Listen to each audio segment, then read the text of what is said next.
situación de caso sospechoso tenemos que prepararnos. ¿Qué significa prepararnos? Por ejemplo, como dice el Reglamento Sanitario Internacional, es fortalecer la OSI, que son las Oficinas Sanitarias Internacionales, en los puntos de entrada más importantes y de mayor afluencia que tenemos en el país. Vale decir, por ejemplo, el aeropuerto Tocontín, ¿verdad?, que recibe una gran cantidad importante de pasajeros. Vale decir aeropuerto San Pedro Sula, vale decir los puertos tanto marítimos como aéreos que tenemos en el caso de Roatán, que son entre otros los grandes importantes puntos, digamos, de entrada. ¿Y qué es esto? Es fortalecerlos con un personal que esté capacitado, es fortalecerlos con los instrumentos necesarios en cada una de estas oficinas que tenemos en el país. Fortalecerlos con las capacidades de respuesta, inclusive en caso de que se detecte que lo que sea importante de pasajeros, digamos, hay una serie de protocolos que ya la organización se los ha estado pasando a los países, tanto marítimos como aéreos, que tenemos en el caso Roatán. ¿Qué implica también? Implica generar un elemento fundamental, además del fortalecimiento de la OSI, que es el hecho de hacer toda una estrategia que tiene que ver con evitar, digamos, crear pánico en la población, digamos, ¿no? Por eso es importante, ¿verdad?, tener una estrategia de comunicación de riesgo claramente establecida a diferentes niveles, a través de la radio, la televisión, como esto que estamos haciendo, transmitiéndole a la población, digamos, los mensajes correctos. De igual manera, es fundamental que a través de las estructuras sanitarias y las estructuras locales también se lleve la comunicación correcta por otros medios, ¿verdad?, a niveles locales. Entonces, el gran mensaje es que tenemos que prepararnos, fundamentalmente los países como los nuestros, que tienen en los escenarios actuales una situación, ¿verdad?, de debilidad en sus sistemas sanitarios. Para finalizar, yo quisiera decir que todavía, afortunadamente, podemos decirlo afortunadamente, la letalidad que presenta, ¿verdad?, según la casuística que tenemos, va entre un 2, ¿verdad?, a un 4%, digamos, es decir, de cada 100 personas que se están enfermando por este fenómeno sanitario de coronavirus, tenemos, ¿verdad?, entre 2 y 4 personas que están muriendo. No es así como tuvimos el MERS, ¿verdad? Cuando tenemos el MERS, que fue el de Medio Oriente, ¿verdad?, que es otra familia del coronavirus, ahí tuvimos una letalidad que fue el 30%, es decir, de cada 100, 30 estaban muriendo, ¿verdad? En el caso del SARS fue aproximadamente, digamos, de un 10%. Entonces, todavía tenemos esta ventaja. No obstante, la cantidad de personas, ¿verdad?, que se infectan es grandísimo. Ya lo estamos viendo, por ejemplo, ya prácticamente trascendió al SARS. El SARS en su momento tuvo aproximadamente 800 muertos. Ya aquí estamos hablando de 1000 y tantos muertos, y en la última tenemos 1117 muertos. Es decir, eso es lo que hay que ver. No obstante, por la gran cantidad de infectados, la letalidad todavía permanece entre un 2 y un 4%, afortunadamente. Ahora, esto también puede estar sesgado por el hecho que la letalidad en países donde hay gran capacidad de respuesta. ¿Cómo se va a presentar una letalidad en países donde no tenemos esta capacidad de respuesta? Porque esa diferencia es importante. Por eso, la estamos discutiendo técnicamente, sí. Porque ahorita, bueno, China ya sabemos la respuesta que ha dado, ¿verdad? Y tenemos letalidades de ese tipo. Ha llegado a países como de Europa, ha habido algunos casos que han estado ahí, digamos, en este caso, que han estado en contacto en China, como en Inglaterra, en Francia, está uno en Suecia, pero son países que tienen grandes capacidades de poder hacer sus medidas de control. ¿Qué pasaría cuando esta situación se transfiera, ¿verdad?, a países como los nuestros, donde tenemos débiles sistemas, además de que tenemos grandes poblaciones adultas con muchas comorbilidades, que es otro fenómeno que se está viendo, digamos, ¿no?, que esto está asociado a personas de tercera edad, por encima de los 45, 50 y 60 años, acompañados de comorbilidades. ¿Qué se quiere decir con comorbilidades? Que además tienen, digamos, problemas como hipertensión, diabetes, algunos estados inmunosuprimidos, como por ejemplo un fenómeno, digamos, de infecciones, tuberculosis, VIH, etc. En este sentido, digamos, es fundamental, repito y finalizo con esto, prepararnos. Prepararnos. Doctor, ayer ingresó a Honduras un ciudadano proveniente de China y con todo el recorrido que hizo y el trato que le dieron en cada uno de los países. Primero llegó a Japón, dice que le hicieron una serie de pruebas, luego llegó a México y que también le hicieron una serie de pruebas. ¿Se le está dando seguimiento a este caso? Claro que sí. Esta persona es un estudiante Es un joven, un muchacho joven, sí. Sí, un joven universitario que se fue aproximadamente en septiembre del año pasado. Él tenía previsto regresar a Honduras hace una semana atrás, debido de que la universidad estuvo en cuarentena. Todos los universitarios que ahí radicaban estuvieron en cuarentena, entonces el viaje se le atrasó una semana. Él tiene previsto retornar al país el 20 de abril. Ha informado de que en caso de continuar esta epidemia en la República de China, entonces él prolongaría más su retorno a este país.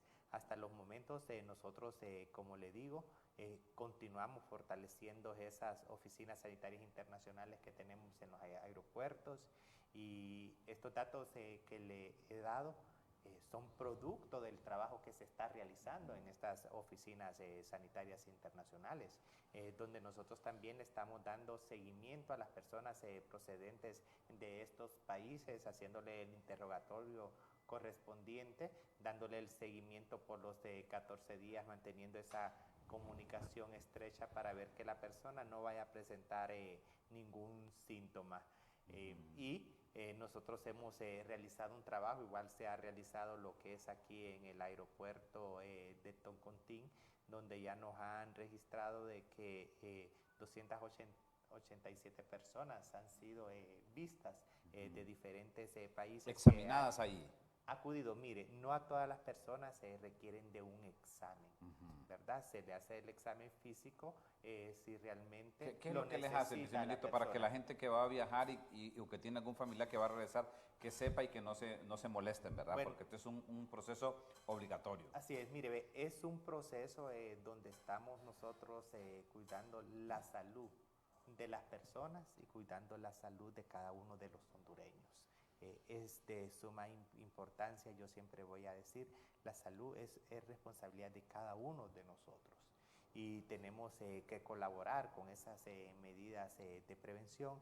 Las aerolíneas les están dando lo que es una hojita que pertenece a la Oficina Sanitaria Internacional que tenemos en estos aeropuertos, donde se le hacen una serie de preguntas, la procedencia, se han estado en contacto con alguna persona enferma, y dependiendo de la respuesta, las aerolíneas les indican también a las personas donde queda la Oficina Sanitaria Internacional.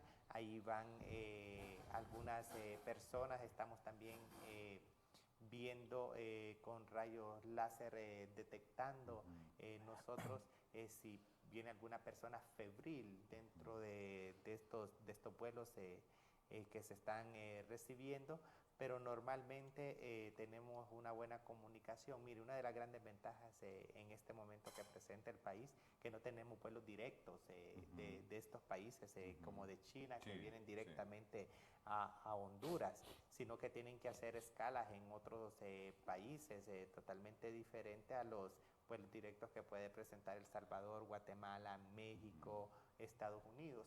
Entonces, ¿qué hacen estos países? Inmediatamente nos reportan, viene pasajero procedente de China, para que ustedes lo puedan recibir, y nosotros ya estamos pendientes en esas oficinas sanitarias internacionales, donde les hacemos el interrogatorio correspondiente. Solo permíteme hacer una pausa, vice, y que me cuente después de la pausa. ¿Hay otros casos también en observación, además del hondureño que regresó ayer? Y preguntarle al doctor Peña de la OPS, ¿qué debemos hacer los hondureños para evitar el coronavirus? ¿Qué es lo que debemos hacer? ¿Qué debemos evitar? Porque aún no ha llegado al país, esa es una buena noticia. Voy a una pausa comercial, cortesía de la mejor cooperativa de Honduras, de la COACEL. Afíliese a la COACEL, en la COACEL hay muy buenos beneficios para usted que es maestro y que es maestra. Muy bajos intereses para el tema de alivio de deudas, y hay una atención preferencial en la COACEL. Pausa, ya regreso aquí en el Foro de 6.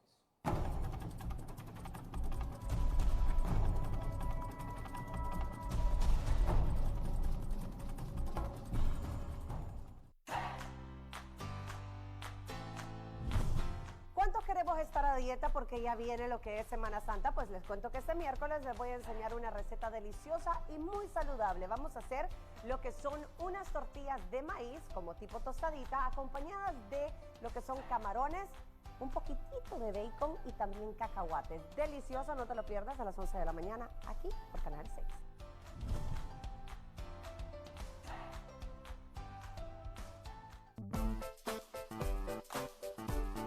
Llegamos a mitad de semana y por supuesto con las pilas cargadas. Es por eso que junto a un experto estaremos hablando acerca del por qué es importante el apego en los niños y la permanencia familiar.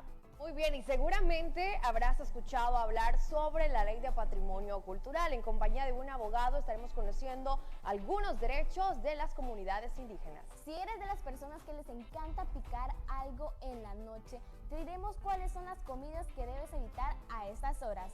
Todo esto y mucho más en punto de las 9 solamente acá por Canal 6. Bienvenida a la mañana. Lo mejor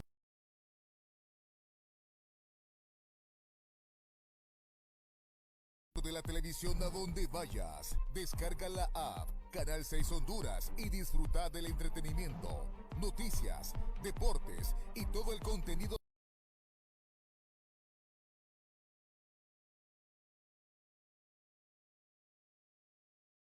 de nuestra programación en vivo, en cualquier dispositivo y desde cualquier parte del mundo. 24 horas de diversión e información. App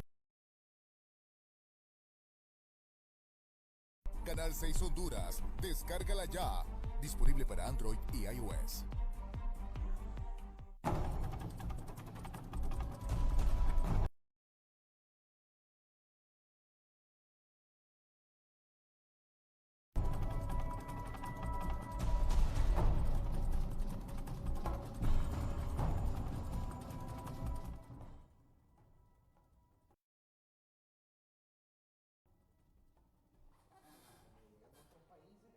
A ver, doctor, doctor Cosenza y doctor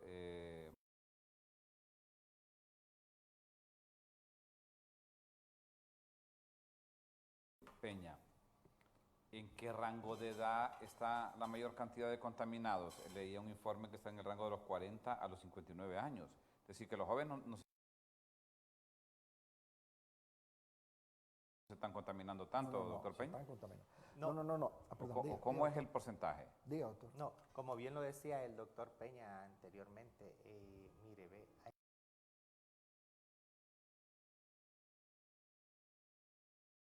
hay muchos factores y sobre todo, desgraciadamente, estas enfermedades afectan a las personas vulnerables, personas que se encuentran mayores de 60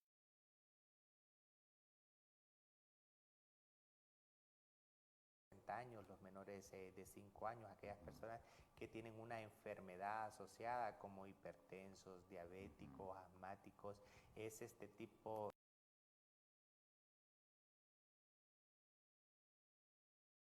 de personas que vienen a afectar más este tipo de enfermedades. Es decir, que siempre siguen vulnerables los mayores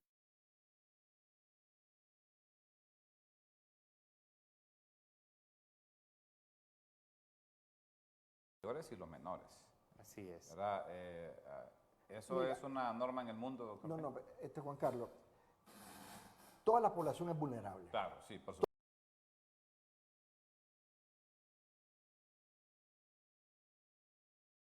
Toda la población es Pero vulnerable. más vulnerable. Ahora vamos a eso, digamos. De esa gran cantidad de gente que está siendo, digamos, infestada, la severidad, lo que pasa en una situación de severidad es aproximadamente, ¿verdad?, entre un 12 y un 14%. Es decir, ¿qué pasa? De una situación de enfermedad que podemos decir que leve, moderada, a una situación grave es del 12 al 14%. Ya en ese porcentaje que entra en una situación de presentación clínica grave, digamos, los que están falleciendo son poblaciones que son de las edades de la tercera edad, fundamentalmente por encima, como te digo, de los 60 años, pero se habla de los 45, 50, pero 60 años, y que presentan una enfermedad adicional. Esa es la población. Pero no se ha presentado todavía importante mortalidad en otras edades.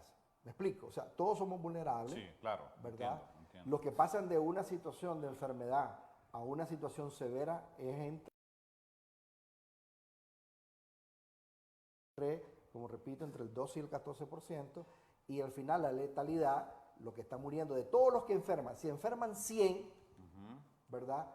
Están muriendo en este momento entre 2 y 4 personas, entre 2 y el 4%, y ese son fundamentalmente en este grupo mucho más vulnerables, como digo, la tercera edad y con enfermedades concomitantes. Tú decías una pregunta, ¿qué hacer? ¿Qué hacer una vez que la situación, como te digo, porque los escenarios tenemos ahorita una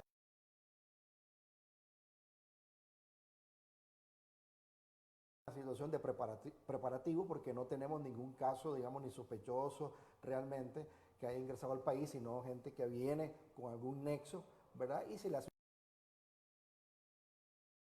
un seguimiento. Pero cuando pasamos a los siguientes síntomas escenarios, de ese coronavirus? ¿Qué presenta la gente? ¿Qué características se presentan en el cuerpo del ser humano? bueno, es un proceso de carácter, digamos, infeccioso, viral, de vías aéreas respiratorias superiores, fundamentalmente. Entonces, lo que presenta básicamente es como un resfriado, digamos, donde hay fiebre, hay dolor de cabeza, hay tos, malestar en el cuerpo, fundamentalmente, ¿verdad?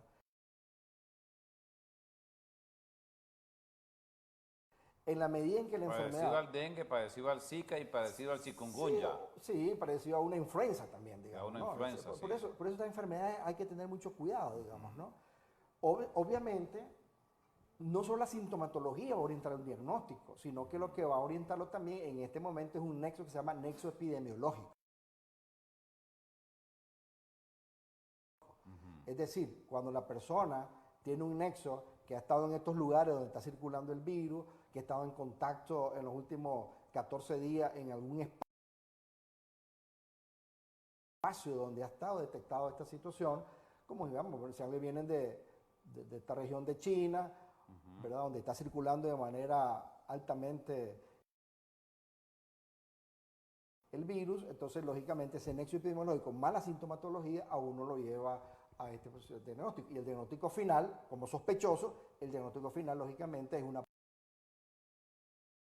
prueba de laboratorio que se está haciendo, digamos, ¿no? En este caso particular, digamos, aquí lo que hay que estar previendo es que puede pasar, como te digo anteriormente, de una situación de meramente, digamos, de alguna sintomatología a una situación de severidad. Cuando hablamos de severidad estamos hablando de procesos como neumológicos, ¿verdad? Como una neumonía, puede pasar a situación inclusive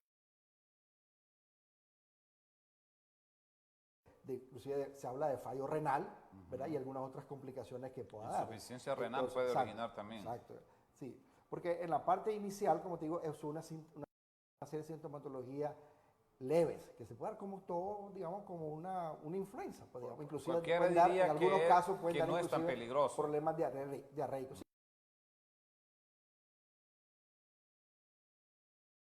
No es peligroso, pero hay que estarlo vigilando. Digamos. Entonces, cuando pasa la situación ya de otro nivel de sintomatología severa, ahí es donde hay que tener mucho cuidado, sobre todo si tenemos un nexo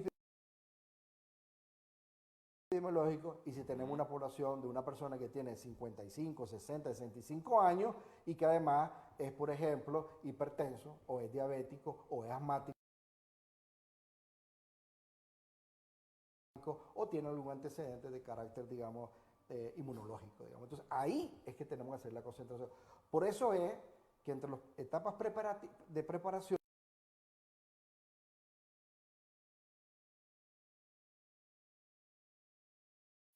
está la detección temprana a través de la OSI y después, a la hora de detección, dónde se va a hacer trasladado las personas que tengan estas condiciones. Y ahí entonces es el siguiente que tal vez... Y ya tenemos, José. doctor, salas especializadas, digamos, preparándonos para atender si Dios quiera que no se presenten casos en Honduras.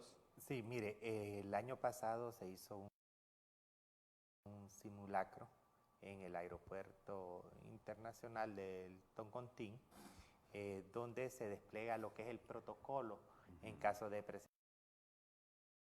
presentarse una emergencia que se presentara en el país por algún tipo de enfermedad que tuvo un costo de más de 1,5 millones de lempiras poder. El Toncontín tiene, sin embargo, lo que es una salita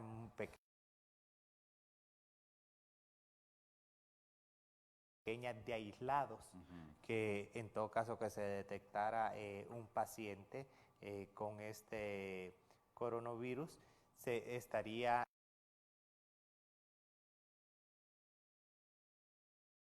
ingresado en esa sala de aislados. Se tiene también las ambulancias que se utilizarían para poder ser trasladado. Digamos, aquí lo que es en la ciudad capital se tiene algunos hospitales previstos. Por excelencia sería en todo caso el Hospital del Tórax, que es un hospital cardiopulmonar, donde se cuenta con los especialistas, neumólogos, cardiólogos. Ya se hizo también un simulacro dentro de este hospital. Se ha estado viendo cuál es el protocolo que se utilizaría, cuál es la sala donde se aislarían este tipo de pacientes acá. Sabemos de que se necesitaría un personal especializado solo para que trabaje con este tipo de pacientes, en el cual estarían aislados. Igual se tiene previsto el Catarino Rivas en San Pedro Sula. Se tiene previsto el Hospital de Atlántida en La Ceiba. Hemos Vicente estado, D'Antoni, ¿no? ¿Cómo se llama de Ceiba? El Hospital de Atlántida. Ajá, el ¿verdad? público, sí, el hospital público, ellos también tienen una sala de aislados que esa funcionaría. Tenemos el hospital de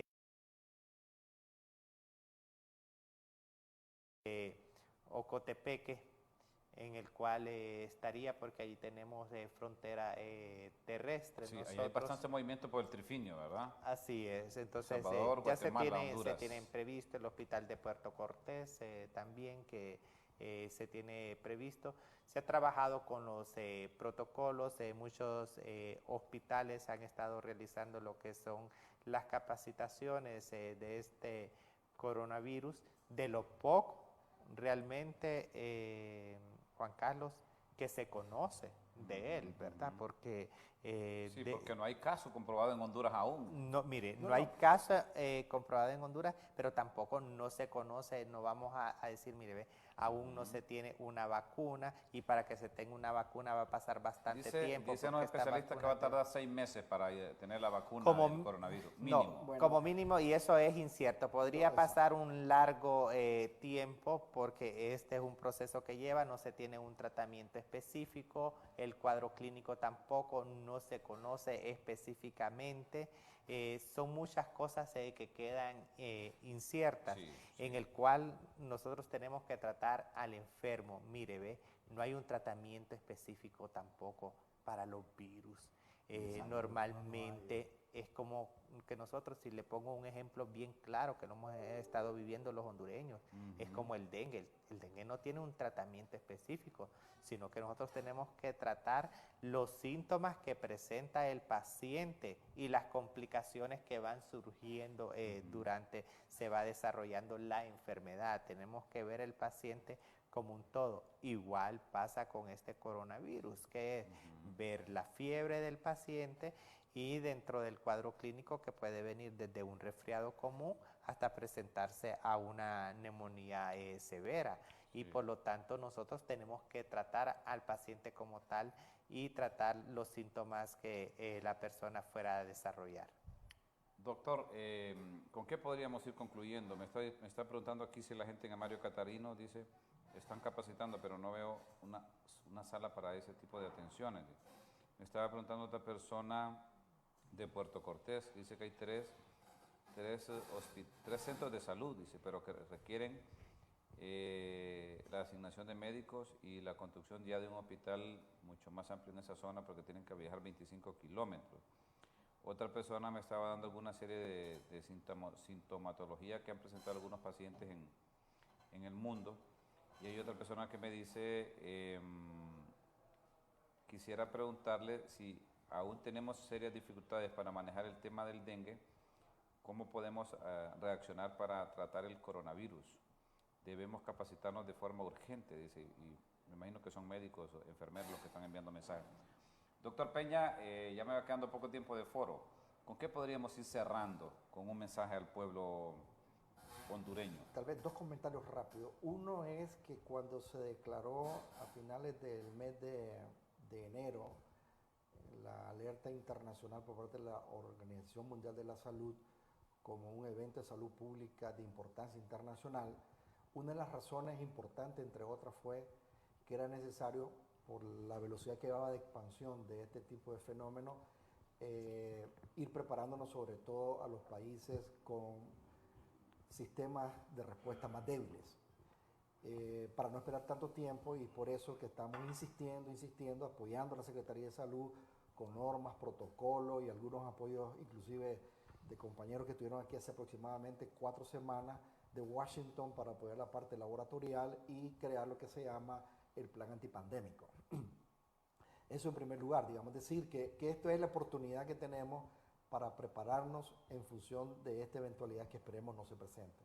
Lo segundo es, como siempre hemos dicho, como todo fenómeno de salud pública, sin la participación organizada de las diferentes instancias, tanto gubernamentales y fundamentalmente de la comunidad como tal, ¿verdad? En sus diferentes formas organizadas, la respuesta va a ser cada día, o sea, no va a ser como se debiera considerar de manera contundente. En este sentido, y finalizo con esto, es fundamental que un plan de comunicación de riesgo bajado a la comunidad debe quedar claro. Por ejemplo, una vez que tenemos la situación presente, cómo tener los hábitos de lavarse las manos constantemente con agua y jabón, tener estos tipos de geles que hemos hablado anteriormente, ¿verdad? Para estarnos desinfectando. Si tenemos algún proceso gripal, utilizar, digamos, el codo flexible para poder, digamos, estornudar y no esparcer, digamos, las gotitas que son parte de la forma de transmisión. En caso de eso, presentando la estructura sanitaria y buscar cierto tipo de aislamiento, usar mascarilla en cuanto sea necesario. O sea, yo creo que son las medidas a niveles comunitarios fundamentales. Y para finalizar, importante la cuestión del cocimiento de los alimentos. Muy bien, le agradezco, doctor, representante de la OPS, el doctor Rodolfo Peña, en Honduras, y cierro con el señor viceministro de la Salud de Honduras, el doctor Roberto Consensa, con un mensaje para el pueblo hondureño, por favor. Sí, decirle al pueblo de Honduras que estamos trabajando fuertemente en esta alerta que ha enviado la Organización Mundial de la Salud, que hasta los momentos no hay ningún caso diagnosticado con coronavirus.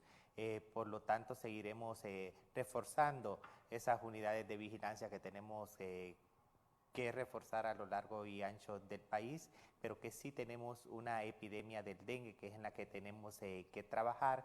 Le hago un llamado a la población, queremos evitar que más personas fallezcan a consecuencia de esta enfermedad, que acudan en caso de presentar fiebre a su establecimiento de salud más cercano. Ahí está el personal preparado. Hemos abastecido los hospitales de los insumos necesarios para que puedan dar respuesta a la población de Honduras. No se automedique la población, el personal médico está en la capacidad de poder hacer el diagnóstico diferencial con las diferentes enfermedades que pueden causar una fiebre y que es necesario darles el diagnóstico preciso y el tratamiento apropiado para cada una de estas enfermedades. Le agradezco mucho, señor Muchas viceministro. gracias, Juan Carlos. Don Roberto Cosenza es el viceministro de la Salud y el doctor Rodolfo Peña, que es representante de la OPS en Honduras. Gracias a ustedes por esa sintonía. Tomen las medidas de precaución, tomen todas las medidas de precaución. Este es un pueblo enfermo y necesitamos cuidarnos todos. Que Dios bendiga a Honduras. Si el Creador del Universo lo permite, nos encontramos mañana, de 7 a 8 de la mañana, siempre aquí en el Foro de 6. Con permiso.